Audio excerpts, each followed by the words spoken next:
Hello प्यारे बच्चों, कक्षा 5 कोमपल भाग 3 पाठ 14 दोहे। दोहे का शब्दार्थ सारेस का होता है सम्मान, सम का अर्थ होता है सम्मान, अधमाई का अर्थ होता है पाप, विपदा, विपदा का शब्दार्थ होता है संकट या मुसीबत, आधना का अर्थ होता है पेट भर खाना या तृप्त होना, साधना, साधना का अर्थ होता है अभ्यास करना या प्रयास करना या फिर कोशिश करना, जड़मति का अर्थ होता है मूर्ख, सुजान का अर्थ होता है चतुर, शील का अर्थ होता है पत्थर, संजोग का अर्थ होता है मेल। अगला है बातचीत के लिए। प्रश्न संख्या 1, आप संकट में सहायता के लिए किनके किनके पास जाते हैं। प्रश्न संख्या 2 है, कोई काम आपको अच्छी तरह आ जाए इसके लिए आप क्या करते हैं। प्रश्न संख्या 3 है, एक साथ कई काम करने पर काम सही ढंग से नहीं हो पाता है, काम सही हो इसके लिए क्या करना चाहिए। प्रश्न संख्या 4 है, हमारा सच्चा मित्र या शुभ चिंतक कौन है, इसका पता कब चलता है। प्रश्न संख्या 5 है, किसी ऐसी घटना के बारे में बताइए जब आपने समय पर काम नहीं किया और आपको नुकसान हुआ हो। पाठ 14 दोहे बातचीत के लिए। प्रश्न संख्या 1, आप संकट में सहायता के लिए किनके किनके पास जाते हैं। उत्तर, हम संकट में सहायता के लिए अपने माता पिता और एक अच्छे मित्र के पास जाते हैं जो हमारी ज़रूरतों को या मुसीबतों को समझता हो।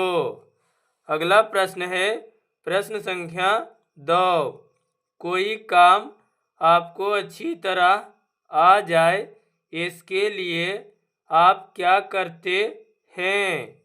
उत्तर, कोई काम हमें अच्छी तरह से आ जाए इसके लिए हम बार बार अभ्यास करते हैं और उस काम में जो व्यक्ति सफल है उससे सलाह लेता हूँ कि कैसे उस काम को अच्छी तरह से किया जाए। अगला है प्रश्न संख्या 3, एक साथ कई काम करने पर काम सही ढंग से नहीं हो पाता है, काम सही हो इसके लिए क्या करना चाहिए। तो उत्तर हमने लिखा है, किसी भी काम को सही ढंग से सफलता के लिए हमें एक बार में एक ही काम करना चाहिए और काम सही हो इसके लिए एक एक काम को एक ही करते जाएंगे जिससे सब काम में सफल हो जाएंगे। यानी एक एक काम को ही हम करते जाएंगे जिसके कारण क्या हो जाएगा कि हम उस काम में सफल हो जाएंगे। प्रश्न संख्या 4 है, हमारा सच्चा मित्र या शुभ चिंतक कौन है, इसका पता कब चलता है। उत्तर, हमारा सच्चा मित्र या शुभ चिंतक कौन है इसका पता विपत्ति या दुख में चलता है, अर्थात जो दुख में सहायता दे वही सच्चा मित्र या शुभचिंतक है। अगला है प्रश्न संख्या 5। किसी ऐसी घटना के बारे में बताइए जब आपने समय पर काम नहीं किया और आपको नुकसान हुआ हो। तो उत्तर हमने लिखा है हाँ, एक बार हमें भारी नुकसान सहना पड़ा था। मेरी माँ ने एक दिन कही, बेटा परीक्षा का समय नज़दीक आने वाला है, इसीलिए परीक्षा की तैयारी कर लो। लेकिन मैंने आजकल करते करते परीक्षा का अंतिम दिन आ गया।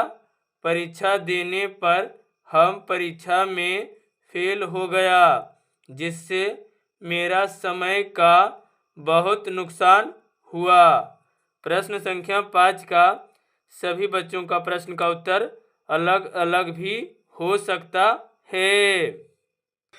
अगला प्रश्न है पाठ में से प्रश्न संख्या 1। वर्षा बहुत ज़्यादा या कम होने पर क्या नुकसान होता है। प्रश्न संख्या 2। किसे सबसे अच्छा कार्य कहा गया है। प्रश्न संख्या 3। विपत्ति से हमें क्या पता चलता है। पाठ में से प्रश्न संख्या 1। वर्षा बहुत ज़्यादा या कम होने पर क्या नुकसान होता है।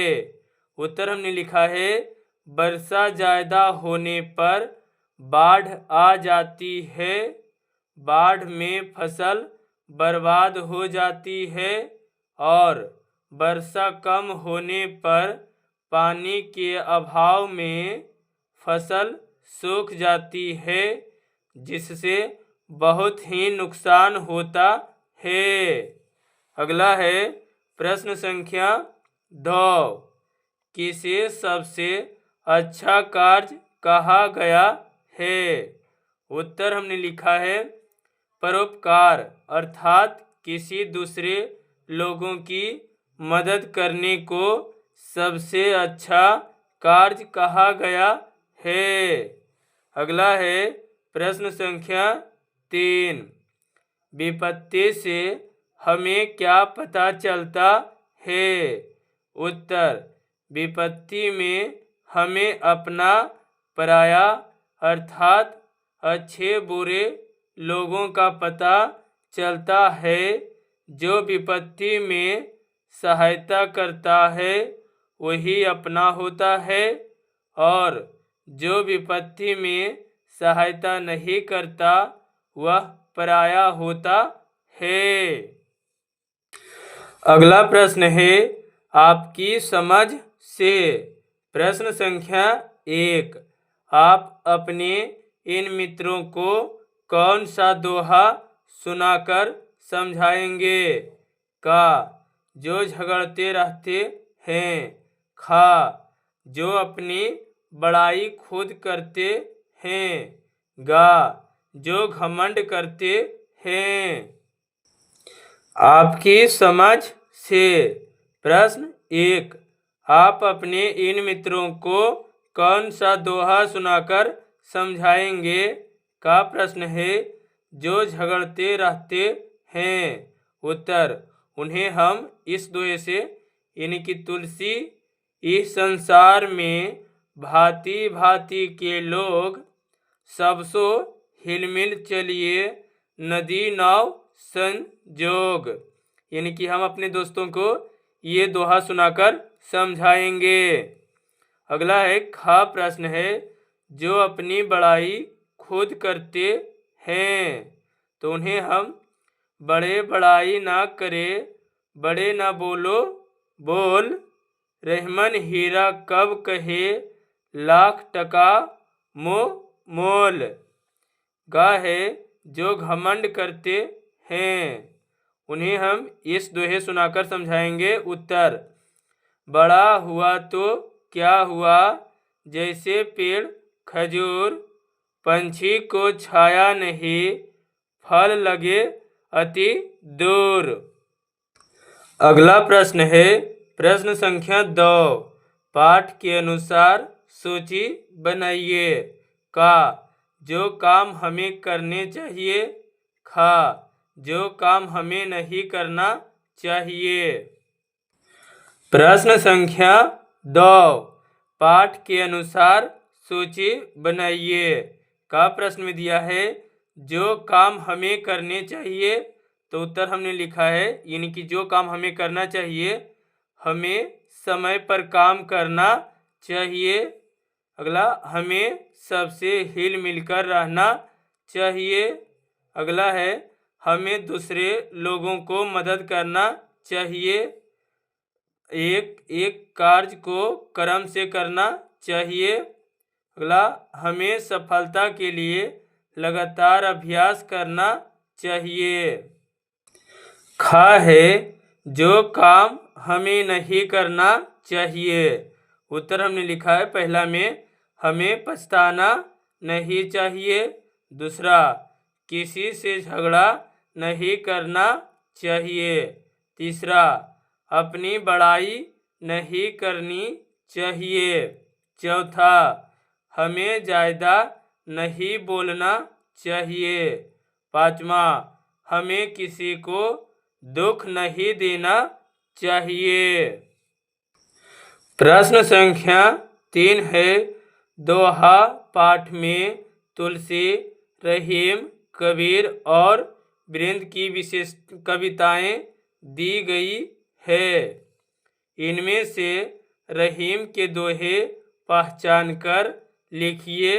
यह भी बताइए कि आपने इन्हें कैसे पहचाना। यानी ये प्रश्न में ये 2 प्रश्न इसमें पूछा जा रहा है, तो इसमें हमने उत्तर लिखा है। प्रश्न 3 का उत्तर हमने लिखा है पहला में दोहा, रहीम विपदा होए भाले जो थोड़े दिन होए, हित अनहित यह जगत में जाने परत सब कोय। दूसरा हमने लिखा है बड़े बड़ाई ना करे, बड़े ना बोले बोल, रहमन हीरा कब कहे लाख टका मोल। तीसरा हमने लिखा है एके साधे सब साधे, सब साधे सब जाए, रहमन सींचे यानी कि सींचे मूल को फलाई अधमाए। अतः प्रत्येक दोहे में कवि का नाम उल्लेखित है। इसी से पता चलता है कि ये रहीम के दोहे हैं। यानी कि प्रश्न 3 का उत्तर हमने देख लिया है। अगला प्रश्न है भाषा की बात।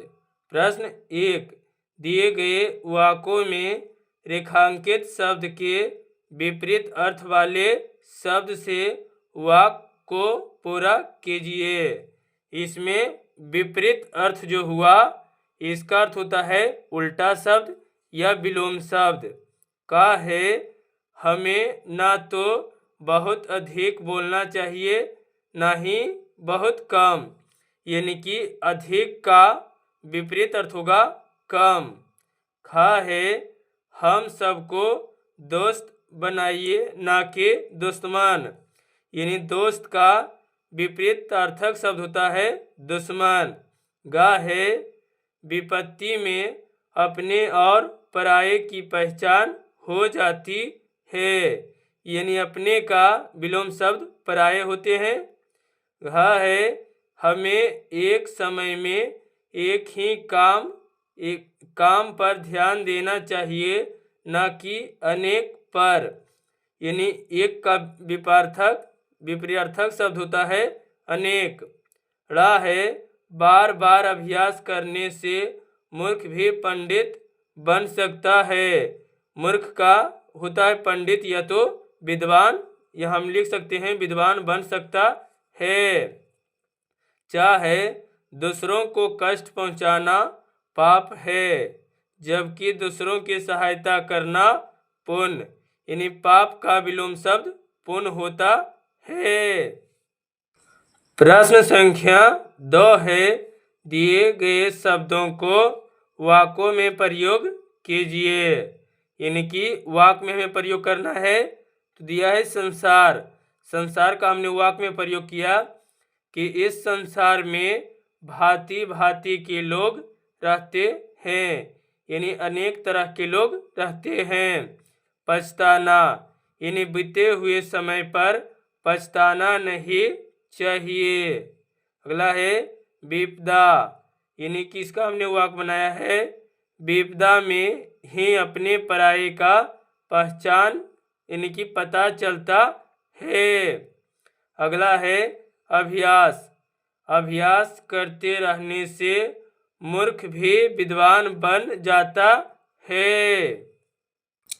अगला प्रश्न है शब्दों की दुनिया।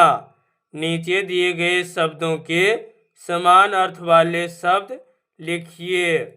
तो वर्षा, सारिस, सारिस का समान अर्थ होगा समान। अधमाई, अधमाई का होगा पाप। जड़मती, जड़मती का होगा मूर्ख। रसरी, रसरी का होगा रस्सी। पक्षी, पक्षी का होगा चिड़िया। अगला है प्रश्न संख्या 1, नीचे कृषि और वर्षा से जुड़े शब्दों की सूची बनाइए। तो ये कृषि, कृषि से जुड़ी शब्द होगा हल, बैल, खाद, बीज, कुदाल, जुताई। वर्षा से जुड़ी शब्द होगा सुखाड़, बादल, पानी, बिजली, सिंचाई, बाढ़। यह भी बताइए कि क्या कृषि और वर्षा में कोई जुड़ाव हो सकता है, कैसे? तो हाँ, हमने लिखा है कि हाँ, कृषि और वर्षा में बहुत ही ज़्यादा जुड़ाव है। वर्षा पर ही कृषि का जीवन निर्भर करता है। यदि वर्षा ना हो तो कृषि कार्य करना संभव नहीं है। प्रश्न संख्या 2 है, नीचे दिए गए शब्दों से दो नए शब्द बनाइए। हित, हित से हमने बनाया है हितकारी। अगला बनाया है आहितकार।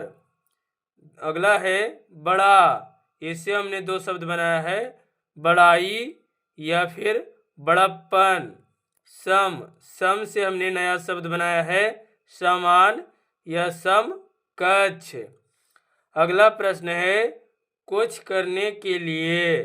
प्रश्न संख्या 1, पाठ में दिए गए दोहों के अलावा कुछ दोहे ढूंढिए और अपनी कक्षा में सुनाइए।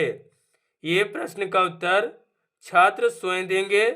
ये प्रश्न का उत्तर आप दोहे को ढूंढकर यानी कि दोहे के अलावा अलग दोहे सुनाकर आप अपने क्लासरूम में बच्चों के साथ ये दोहे को आप सुनाइए।